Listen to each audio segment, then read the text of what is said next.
What's going on, everybody? Good late morning or early afternoon for some of you by now. And yeah, we're on to the other side of it, the other side of the equation, the defense. Some of my top guys from college football this most recent week at certain positions. The positions in question are nose tackle, edge rusher, inside linebacker, or off ball linebacker, and safety with a little bit of a turn to maybe nickel cornerback. But yeah, those are the positions that I think the Seahawks could consider spending draft capital on next year. So those are the positions I'm focusing in on. So let's start with the nose tackles. I got three guys, which is actually pretty good. Some weeks I can only find two. There aren't a lot of real nose tackles out there, and some people would argue if these guys are even real nose tackles, especially this first guy, Deontay Walker. The problem with Deontay Walker is he's so good, it's very likely he's going to end up going super high in the draft because he's so much more than a nose tackle. He can do so much stuff. He plays a decent amount of snaps in the A gap for the Wildcats, but he also does B gap stuff, and he's really, really good. But as a nose tackle, I like what I see. For Kentucky this week, 5 tackles, 2 quarterback pressures. He did have a penalty called on him. Kentucky allowed 20 points, 145 rushing yards, but only 3.9 yards a carry. So the run defense held up. 76.6 PFF grade. I like him. He's just going to probably get drafted too high. I don't think we can take him just to play him at nose tackle. That's not a good expenditure of resources. He's a guy you want to take if you have a big need all over your defensive line and you want to be moving him around or playing him at 3 tech most of the time. Really fun player, though.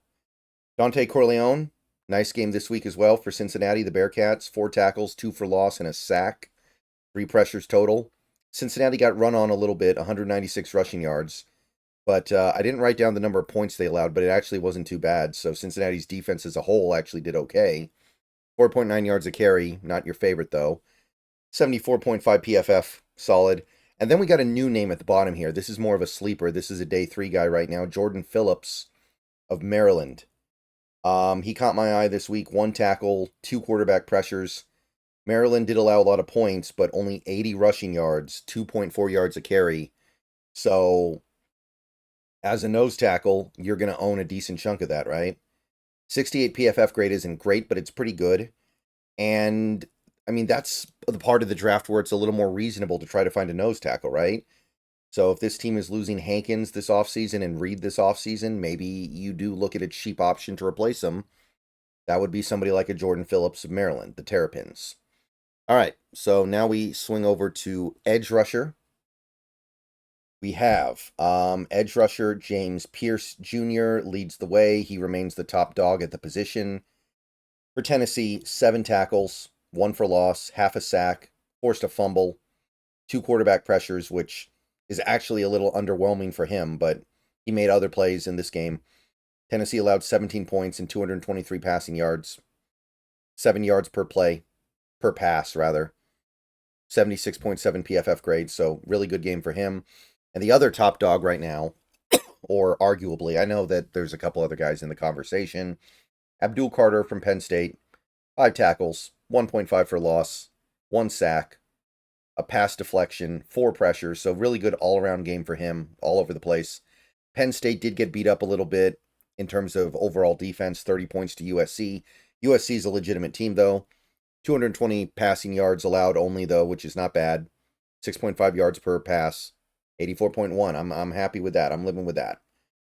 JT Tuimoloau makes a return to the list here. He had a good game for Ohio State, even though they lost and gave up a lot in the passing game. 3 tackles, 1 for loss, and 7 quarterback pressures. Shout out to Dylan Gabriel for getting the ball out of his hands quickly, but Tuimoloau lived in the backfield.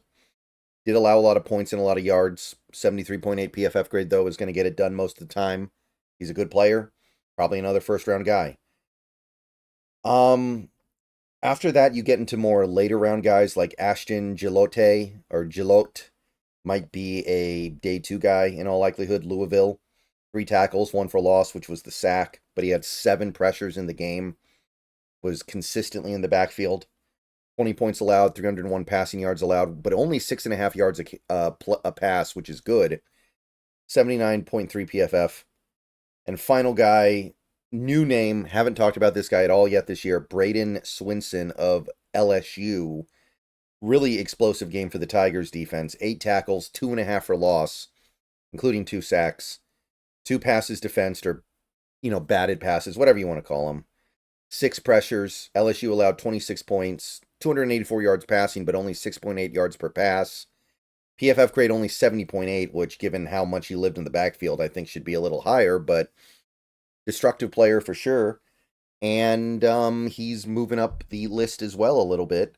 He's got to be on the radar. It's a really good edge crop, which is another reason why I don't want the Seahawks to ignore it.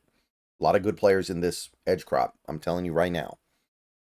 All right, next position would be linebacker. Again, it's just not a good class, especially with Harold Perkins getting hurt. Hard to find good guys here. But I rounded up 4, which I usually try to find 5, but I just couldn't do it this week. Jay Higgins of Iowa. I mean, I saw it up close and personal. It was all over the field, 14 tackles. You don't see games like that very often in college anymore. Seems like you check in on a lot of college games and it's like 3 different players had 6 tackles and nobody's really like going sideline to sideline. Even the top guys aren't really like that anymore, but Higgins had one of those games, 14 tackles, 2 pressures. Iowa only allowed 16 points and 127 rushing yards, 4.2 yards a carry to a good offense in Washington, 70.8 PFF.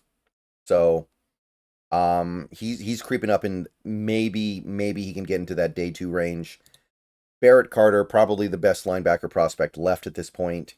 The Clemson guy had another notable game, 5 tackles, 1.5 for loss, including a sack. Did pick up a penalty, but Clemson's defense played really well in this game. 14 points allowed, 87 rushing yards allowed. Very little going on there, 65.4 from PFF. So Barrett Carter, he's probably got to be the guy you zoom in on here because you got to zoom in on somebody. And he's probably at this point my favorite guy at the position because I don't know about the Jalen Walker guy yet. And with Perkins being basically an NA this season, it's hard to really get a feel for that. Geod Campbell of Alabama. This would be a new name. He's still kind of a day 3 guy, but he's an Alabama linebacker. He may creep up. Had a nice game for the Crimson Tide, 7 tackles, including 1 for loss, which was the sack. Forced a fumble, had 4 QB pressures. Did pick up 2 penalties, and that's why his PFF grade is so low, probably. But in most other areas, you'd say he did well. 25 points allowed, 132 rushing yards allowed, not even 3.5 a carry. The 52.6 PFF grade is mostly because of the penalties. And penalties kill you, I get it, but there's something there. He played a good game. Final guy will be Teddy Buchanan of Cal, another new name. Very much a day 3, probably late day 3 sleeper, but had a good game for Cal. 8 tackles, 1 for a loss, which was the sack. 2 pass breakups, 17 points allowed. They did allow over 5 yards a carry, 144 rushing yards, but overall, I think Buchanan played solid, 65.6 PFF grade. He's not going to be a choice cut here, but in this draft, you got to try to find guys like Teddy Buchanan. And he's got my attention a little bit here. So at least something good came out of this linebacker search, because for the most part, I was not happy with what I saw.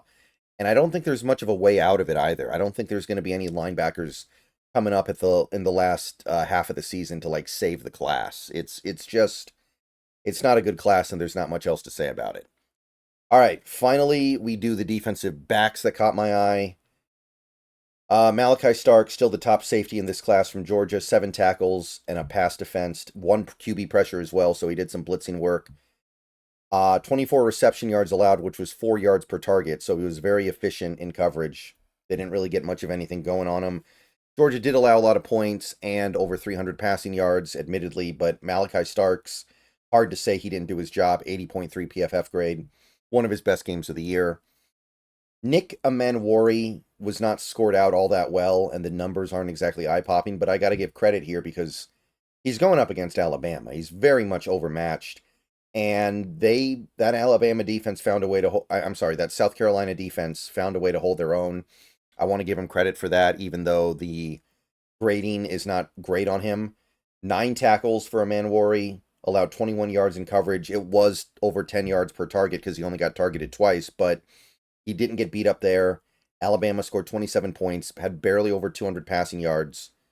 So I'm going to give him some credit there, even though PFF is giving him the below average 55.3. I still really like him, and I get it. You're going against Alabama. It's not easy. Sonny Styles of Ohio State, 9 tackles and a pressure.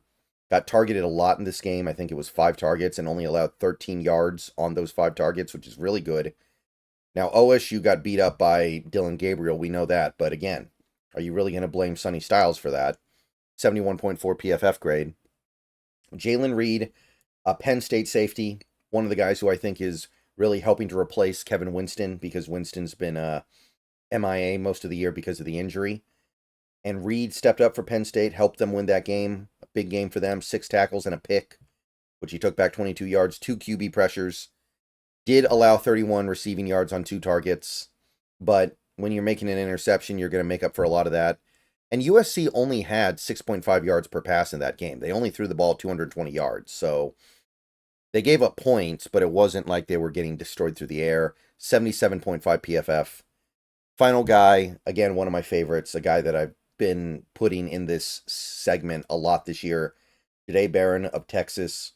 He's a linebacker. He's a slot corner. He's a few different things for that UT defense. 4 tackles, allowed 26 receiving yards, but only 4.3 yards a target. Texas allowed 3 points and less than 150 passing yards, less than 5 yards per pass. 67.5. He's doing something right over there for sure. So, yeah, that's my look at the defensive side of the ball. There's some good stuff for sure. It's not necessarily where I want it to be as a Seahawks fan, but there's definitely some really good players to be had here. So, I'll see you guys later. More videos coming soon.